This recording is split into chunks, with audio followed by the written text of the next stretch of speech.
Welcome back to the F1 2018 career mode here, guys, and you join me for the Season 2 Azerbaijan Grand Prix here at the Baku City Street Circuit.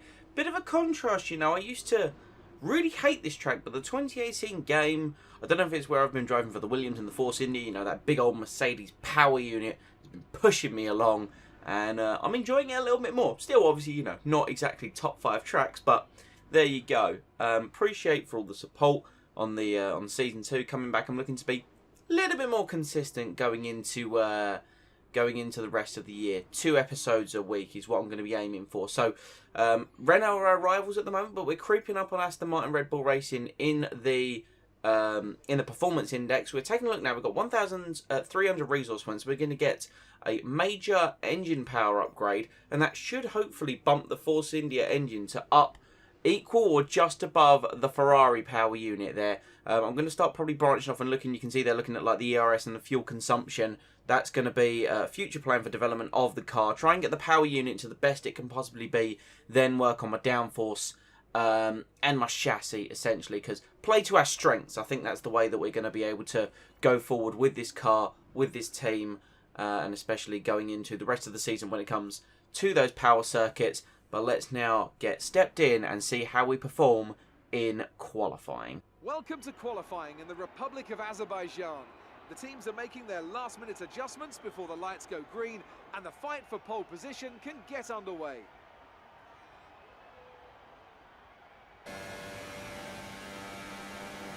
So here we come, screaming towards turn 1, hitting 220 miles an hour before the braking point of turn 1. Get it nicely down. That was actually really well executed, but using that max fuel mixture and overtake as we charged obviously towards turn 1. We've missed the apex of turn 2 a little bit, but now we're on hot lap mode to get that acceleration.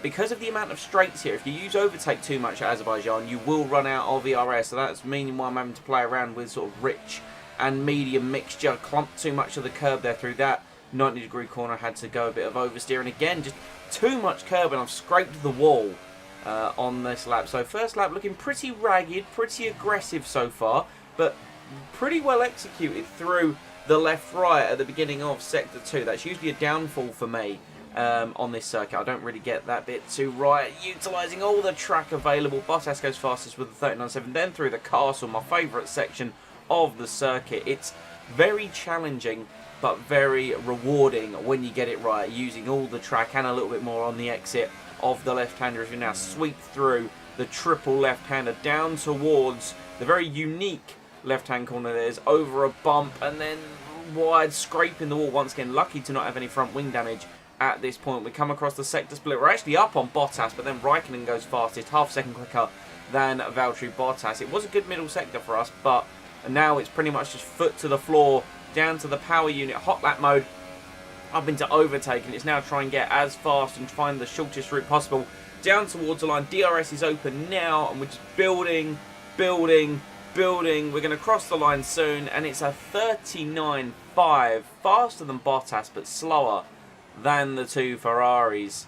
Not really much else to say about that one. We're going to go for another one, because we saw it was very scrappy at the start, so we can definitely improve. That's what we're going to look to do over the course of this lap. Be a bit more measured. And I had a lot of ERS available at the end of last lap, so it's about going to be smarter with our ERS usage, especially that hot lap mode. As you can see at the end of the first sector split, we're now over half a second up on the previous lap, and it's the fastest first sector of anyone over the whole qualifying session. We're 300ths up on provisional pole position right now as we come through the castle section. Look at that, shaving close to the wall, just much more committed and using even more track than we did before. We're over a second up through that sector. We've lost a little bit of time as we cross the second sector. We're now 4/10 down on pole position, but still a second up on my personal best as we're now hot lap mode, and we're going to be charging towards the line. Don't scrub off as much speed through the corners. You can see the delta dropping slightly because I've gone to high. I don't know why I've gone to high. Back up to overtake, so we're losing a little bit of time, but we're going to charge towards the line. Is it going to be an improvement over P8? Cross the line we come. P2. Sergio Perez, provisional pole position for the Azerbaijan Grand Prix. Potential Force India 1-2. Looking at the timing board as the session comes to an end there, though, you see I lost a lot of time in the middle sector, especially compared to Perez. Final sector we're pretty quick, and the first sector clearly shows our strengths, although Raikkonen very quick in the first sector. So Sergio Perez definitely on the pace though. And we're just going to have a quick look at the comparison of the cars here. That's how much we've leapt forward towards Renault, Mercedes and Red Bull as we get into the Azerbaijan Grand Prix.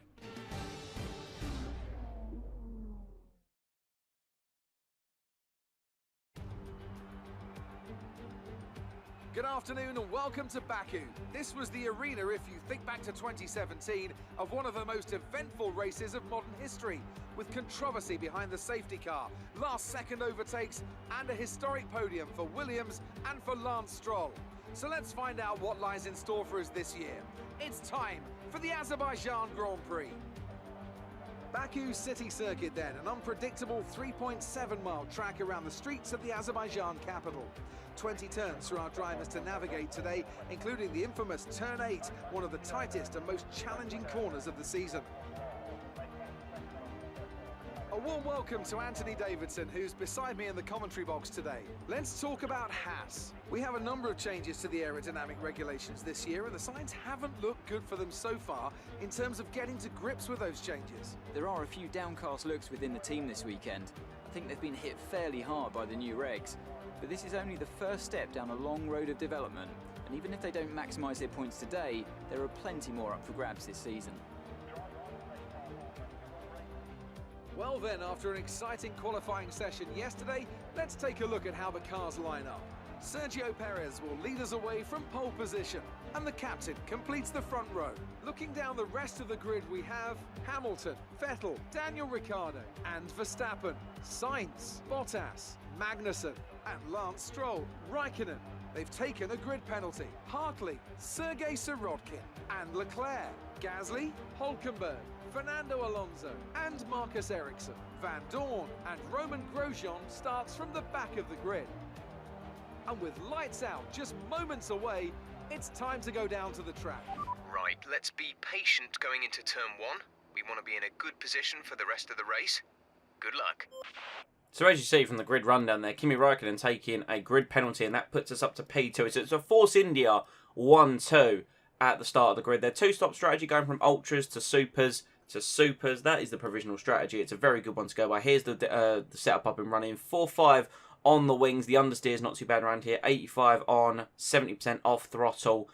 Because of the amount of corners around here. Suspension geometry is about the same. One click to the left on camber, one click to the right on toe. A little bit firmer on the suspension because you're not really riding curbs too much here. And to be honest, this circuit isn't too bumpy. 83 on the pressure, 60 for the brake bias. Tyre temperatures never really do. And I moved the weight distribution 1 or 2 clicks, towards the rear. And it's really worked out for me. This car's been handling pretty well when I'm not overdriving it as we now build with the lights for Azerbaijan. 5 lights for the Baku City Street Circuit. Lights are out and away we go. Sergio Perez cleanly away. I'm going to move across to the right hand side of the circuit to try and take turn 2. Hamilton tries to get down the inside of me, but no move is successful. And to be honest, I'm happy for Perez. He clearly has the pace over me because we were 6/10 down on his time in qualifying. So I'm pretty much going to try and play a bit of a team game here, even though I'm the #1 driver. If Perez can disappear off into the distance, then realistically we will should hopefully be able to bring P2 home. But Hamilton not able to try and give it a go into turn 3. So we're going to be the cork in the bottle, as it were, and stop everyone from coming out. Because you can see by the end of lap 1, Perez has just streaked away down the road. Here comes Lewis Hamilton. He's going to duck into my slipstream, of course, and see if he can make a move into turn 1. We are rich on the fuel mix. Richie on the ERS. Hamilton's going to pull to the right hand side, probably going to try and make a move if he can, but our Mercedes engine, and in fact if anyone's making a move, it's Sebastian Vettel trying to come down the inside there, but he just doesn't have the top end that he needs to get past me. I leave room for the Ferrari man, nearly clipped the wall on the outside, which would have been detrimental to myself, and Vettel and Hamilton going side by side. I've gone deep though into turn 2, and Vettel has been able to get past Lewis Hamilton. Is he going to try and make a move on me into turn 3? That is the million-dollar question as we charge down towards the end of the second straight. Vettel's there. We've got to leave him the room on turning, but he can't quite make the move stick. And here we go then. This is later on. This is the end of the last lap where Vettel tried to have a go, and then these two ended up side by side. Just wanted to show how that was there. But we skip on a little bit. We were provisionally going to pit around lap 4, but Perez comes in at the end of lap 6. I was just pretty much going to follow Perez and let him have #1 priority, just to pretty much hold up the field, really. Hamilton and Vettel appear to have already made their pit stops, so Perez has actually pushed his ultras a little bit further, and he's gone onto another set of ultra soft tyres. A counter strategy there from the other side of the Force India garage. Here we go at the end of lap 7 though. Very careful on pit entry because we could very easily speed, but we're going to be coming in to swap to our first set. In fact, no, we're going for a set of soft tyres. I must have changed and missed when I changed the strategy. We're going to change to a set of soft compound tyres and attempt to run the 18 laps to the end of the Grand Prix. That's the only real way. I think the reason why I've done that is remembering there was a lot of fastest laps from Vettel and Hamilton. Once they'd come out of the pitch, you can see Vettel's actually jumped me during the pit stop periods. He's now on super soft tyres, and Hamilton behind, battling Kimi Raikkonen, is on softer tyres as well.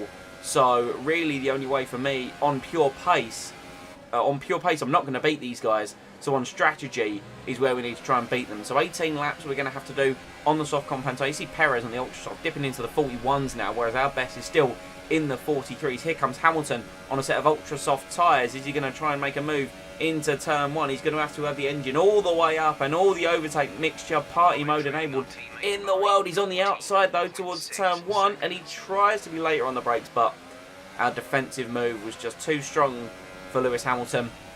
And now at the end of lap 9 we're coming up behind the Sauber of Charles Leclerc, and just look at the speed. Even on standard and medium, the slingshot I'm going to get against Leclerc on with DRS open and with the extra engine power I have. I would have creamed into the back of him if I tried to go for a move down the inside there, but his toe along the back straight allowed me to set a personal best. Now into the 42s, a 42.8 there. So now we're going to go rich and high now that we're closer to Leclerc to get the guaranteed move. He moves across the circuit, but realistically he's not going to be able to defend from the extra speed that I am carrying, and that's us past Leclerc. And Vettel's had issues getting through the traffic by the looks of things, because he's only just up the road ahead of Pierre Gasly, who once again, I'm just saving fuel and saving ERS, going medium with the DRS and the slipstream. Gasly's had a poor run out of the first corner, although he's going to have a look at Sorokin. We're going to try and make a move all the way around the outside of Pierre Gasly through turn 2, and that has been a very successful overtake against the Toro Rosso Honda, because we then utilised the slipstream of the Williams of Sergei Sorokin ahead of us. Bit of rich, bit of high, and we're through. Vettel battling unsuccessfully against the Renault of Nico Hülkenberg. Remember, the Renault is like the second best car on the grid at the moment there, and we're now up behind Sergei Sorokin. Can we try and make a move into the left-hander? No, Sorokin defends perfectly into the left-hander. That does hamper his apex speed, though. We're going to ride the curb a little bit. We've gone a bit sideways, but Sorokin went into the wall a little bit, hampers his exit, and now to the very tight right-hander of turn 7. Can we make the move? Bump across the curb, just avoid sticking it in the wall, and that is us past the Williams of Sergei Sorokin. We move a couple of laps down the road there. Cars have made their pit stops. Raikkonen's out of the Grand Prix, and Vettel has now gone up the road now that he's no longer really in the traffic. There is a Toro Rosso back marker there. Anyway, Perez makes his pit stop as we're coming through the final sector of lap 13, and Perez then comes out ahead of us. He's now on a set of super soft tyres. He's going to be going to the end of the Grand Prix on those. I'm pretty sure Perez can do 14 laps on that set of tyres, and then we come to the end of lap 14. Vettel is in for his second stop for another set of supers, I believe. Or will he go to the soft compound tyre? It really depends how aggressive the Ferrari is on its tyres, but Perez comes out first on a fresh set of boots. He's going to be going all the way to the end of the Grand Prix quite comfortably. Vettel on the soft tyres you saw there briefly as Daniel Ricciardo flies into P3 on those super soft. So it's now a Force India 1-2. Neither of us realistically should have to pit again, as Perez sets the fastest lap of the Grand Prix on a 41.7, and to show the disparity on pace. We're going to come across the line. We're in the 44s at the moment, but I'm just sort of saving the engine really. This circuit can be very hard on the engine. I try and go quicker the next lap around with a bit of rich and high to see what the car does have in it, and we do set a personal best of the Grand Prix of 42.7. So if I turn the engine up and deploy a bit of the ERS, we can definitely do the lap times. And part of the reason I started doing that is Vettel got past Ricciardo, and with 6 laps left of the Grand Prix, I'm 14 seconds back from Perez. I'm missing the apex of turn 1, but I'm only 5 seconds ahead of Sebastian Vettel, so I was monitoring the gap, and by the end of lap 23, 3 laps to go now, Vettel has caught me. So it's about defending now. There's no way if he got past me he'd be able to catch Sergio Perez, but it's now defending the Force India 1-2 that pretty much I think we've deserved, quite frankly. Perez on pace and mine on strategy. Unfortunately, Vettel's fresher tyres have got him a brilliant exit out of turn 2. Our power unit is going to keep us in the running. Vettel does get a full car length ahead of me, but we're just going to go all the way around the outside of the Ferrari car. That's one thing I've noticed the more that I've driven this circuit. You can make successful moves around the outside of the 90-degree corners if you place your car perfectly. So, sliding, and see my tyres are wearing out a little bit there in the aspect of I'm running the downforce level that I'm running. The car slid, and that's going to hamper my straight line speed. And Vettel's going to get a fabulous slingshot down towards turn 1. Will he be able to make the move? No, he won't. We duck to the inside, and we're pinched. We have to ride the curb and push Vettel out a little bit. But we defend P2 successfully against the Ferrari man, the German 4-time world champion, or 5-time world champion in this universe, I believe. Or was it Raikkonen? I honestly can't remember who won the Season 1 title. It's been so long. But Sergio Perez wins the Azerbaijan Grand Prix. The first win for Force India this season. Richly deserved, in my opinion. He has been the better man this weekend and completely on the pace. And we're going to bring it home. I've bumped the engine up to rich and hot lap. Just use everything I've got available. Overtake mode. Already doing 200 miles an hour. But Vettel's not got the slipstream. He's not got the DRS. And we're going to comfortably come across the line for P2, Force India's first win and Force India's first 1-2. Can't complain about that one. That was an excellent drive. Time to present the top drivers with their trophies for today's Grand Prix. And there are a lot of people in the paddock very happy with this result. It's Force India on the top step.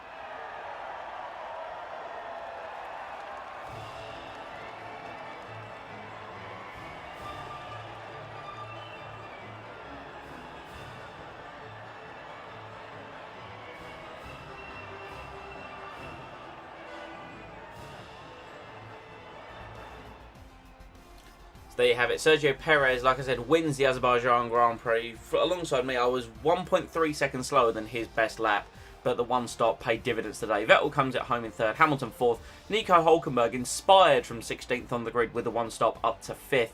Valtteri Bottas 8th through to 6th. Daniel Ricciardo dropped from 5th to 7th. Lance Stroll in my old team getting points there for Williams. That makes me a little bit happy to see that. Brendan Hartley coming through from 12th to 9th, and Pierre Gasly, double points finish for Toro Rosso. Max Verstappen fell off the planet somewhere down to 11th. Sorokin got his way up to 12th there.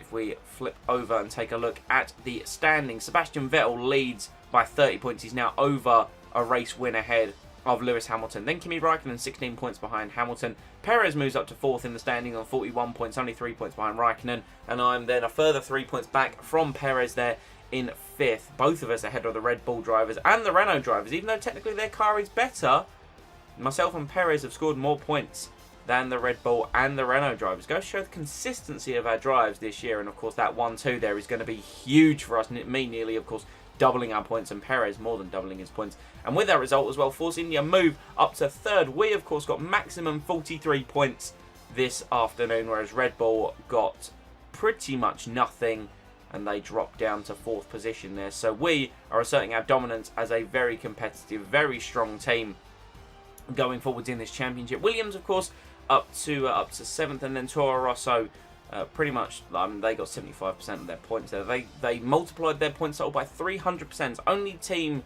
yet to score is Sauber, but this was a positive result for Force India. This was brilliant for the team, and it's going to be a very strong building block going forwards. Goes to show that we can be competitive. So if we continue to develop the power unit, then the rest of the car, there's no reason why we can't win more Grand Prix than what we won today. But now we're going to go back to the paddock and have a wee little chat with Claire. Great work out there today. How do you think it went? Another podium. You must be getting used to it up there. I can't fault it. Like I say, power unit really performed out there today, and that's what got us the result here at Baku. We all underestimated you, didn't we? I think you asked this question a lot, and I think now I've started to prove myself, so you should start, it's not so much me, it's the team. That was an epic battle today. How do you think this will play out? Over the course of the season, it's going to be very interesting, and I do aim to beat Sergio Perez. Do you think you were lucky not to end your race with that crash? There were a couple of hairy moments, I'll give it there, but the car surprised me. Great. Well, that's everything. It's time for us to renegotiate your contract. Here you can see the current deal. Once negotiations begin, the team will make you an offer. You can accept if you like, but I strongly suggest we push for better terms. That's exactly what I'm going to do. The team want to put me to second driver, of course, after Sergio Perez's win, which I totally understand. They only want to give me race bonus and upgrade speed, so no, I'm going to go for a 75% level 3 race bonus for that 75%, and then we're going to try and go level 2 and everything else. Pretty much I'm only buffing the race bonus here, but that's big, so let's see what the proposal is going to do for us. They aren't coming round to that proposal. Let's try something else. Alright, that's fair enough. So, let's try and see expected qualifying position. If we bump that up a little bit, and if we bump our race position down, let's see if that's enough to bring it down. They didn't like those terms. Let's try again. Okay, not really. So I think we're going to have to settle on the big one, of course, level 3. Level 3 take up so much value on the contract. I was looking at everything else. I think the level 2 was definitely what I wanted. So I'm going to up the race position to 7th again, because I do feel like we can get best of the rest, but I'm just going to have to take the hit and go to level 2 on the race bonus. Maybe later in the season, but... All right, the terms have been agreed. All that's left is to sign the paperwork. You'll be on this new deal from the next race weekend. Do you see how much of an impact going from level 3 to level 2 is? So we just need to build a little bit more value, and we'll be able to get that at our next negotiation, which will be at the end of the French Grand Prix. But now we've got 1,200 resource points again. So are we going to do anything with that this weekend? Obviously, our powertrain is where we're really looking. We haven't got really any major upgrades lined up. We've got the one for the powertrain. Looking at the car, our best place to go is the chassis. That's where we're really falling down at the moment. So let's see what we've got. We've got weight reduction, weight redistribution, which I haven't really spec'd into whatsoever. So more weight reduction and potentially more tyre wear is what I'm thinking. But I'm going to hold fire for now. And after we've got some more resource points, look how much the aero ones cost. Aero is 700 per upgrade, so that only get me one minor upgrade. So I'm not really prepared to do that. So we'll get a DRS upgrade now that I think about it, and a little bit more of a slingshot in a straight line. That should come for Spain. But thank you everyone for watching. Leave a like if you enjoyed. Subscribe to be kept up to date with the content that comes to the channel. Comment any feedback down below, and I'll see you all next time.